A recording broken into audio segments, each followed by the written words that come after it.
Hello and welcome back to this series of videos introducing the Missed Opportunities for Vaccination application. I'm Caitlin Clary with Biostat Global Consulting. This is the third video in this series where we'll look at how the MOV tool summarizes the time it takes for MOVs to be corrected. We'll start off with a brief refresher on time to correction, which is the time that elapses between a child's first MOV for a particular dose and the visit where the child ultimately is vaccinated with that dose.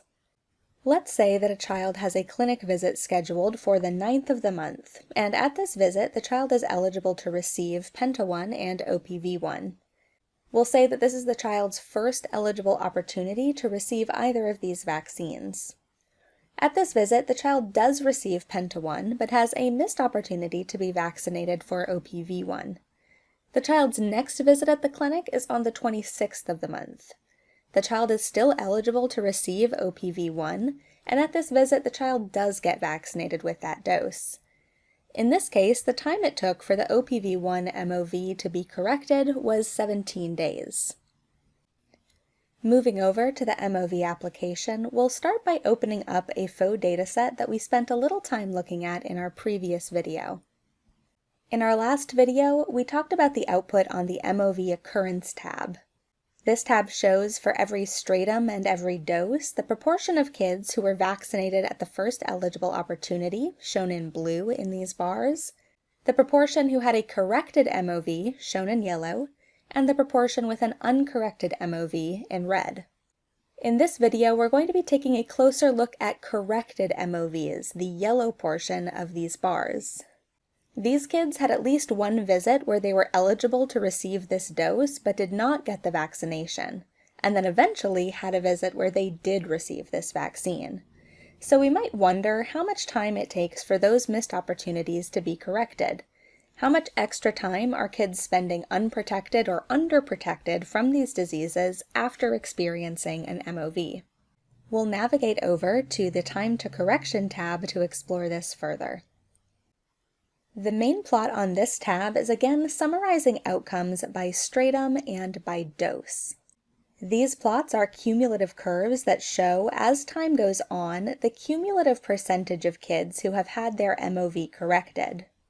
Remember, this tab is showing information about kids who had corrected MOVs, so all of these MOVs eventually were corrected.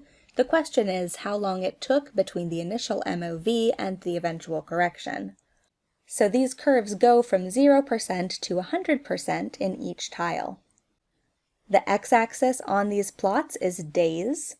So at 0 days since the initial MOV, 0% of the kids have had their MOV corrected. As time goes on, more and more kids have their MOVs corrected until eventually we get to the point where 100% of the corrections have happened. Again, we're seeing here the correction outcomes for the kids in the yellow portion of these bars on the MOV tab. There's a whole other category of kids whose MOVs have not been corrected by the time of the survey. We don't know how long it will take these kids in red to have their MOVs corrected, or indeed if these kids will ever receive the dose that they missed. So it's important to keep this category of uncorrected MOVs in the back of your mind as you're thinking through the time to correction outcomes. You'll notice that some of these graphs are suppressed. They're appearing in a faded color. That's because this tab has a result suppression slider that suppresses results in a tile when the sample size is under a particular threshold. By default, results are suppressed if n is under 25. We can click the Show Sample Size checkbox to see what n is in each of these tiles. If we were to drag this slider further and further to the right, then more and more of these tiles would be suppressed and appear in the faded color. If we drag the slider to the left, then more tiles would appear in full color. Let's set our cutoff at n equals 10. So now we can see that results are only suppressed for tiles that have a sample size that's under 10. By default, these plots are scaled to show the entire coverage curve for all of the doses in all of the strata. Sometimes we'll want to zoom in on a particular part of the curve to get a better idea of what's going on. So for instance, I can see that these BCG curves shoot up rapidly within a few days of the initial MOV. So I might want to change the x-axis to get a closer look. Let's adjust this slider to look at what's going on in the first 30 days. So you'll see that the x-axis in these plots now goes from 0 to 30. Now that we've zoomed in, it's even clearer that the BCG curve jumps up dramatically just one day after the initial MOV. We can explore that a little more by turning on this 50th percentile line and the percentile in days annotation. So this line shows the point on the curve where 50% of the missed opportunities have been corrected. We see that in most districts, half of the BCG MOVs are corrected within one day of the initial missed opportunity. In District B, though, it takes 10 days for half of the BCG MOVs to be corrected. If we move over and look at the IPV dose, these curves are moving up more slowly. Let's expand our x-axis again to see how long it takes for half of the IPV MOVs to be corrected in these districts. There's some variability from district to district, but it's taking between 40 and 60 days for half of the IPV MOVs to be corrected. We've been looking at the 50th percentile line, but we could also select the 25th, 75th, or 90th percentile instead.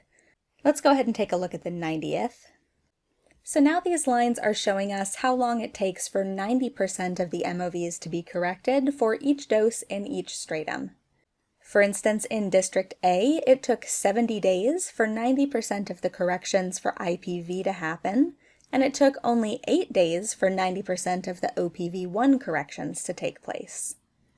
In our previous video, we discussed these controls at the top of the application to display crude or valid MOV calculations, to change the grouping level, and to filter Level 3 strata by Level 2. These controls apply to the MOV tab and to the Time to Correction tab.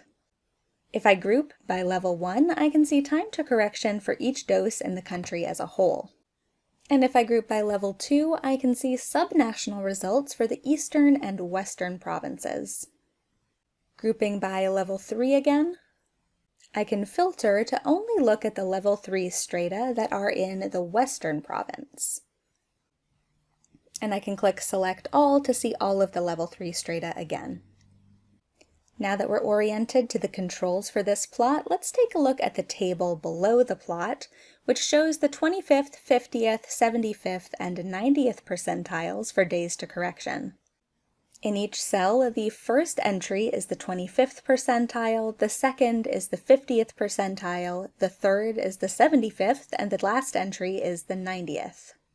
So for instance, for IPV in District A, it took 40 days for 25% of the IPV corrections to happen, 46 days for 50% of the corrections to occur, 65 days for 75% of the corrections to occur, and 90% of the corrections happened in 70 days.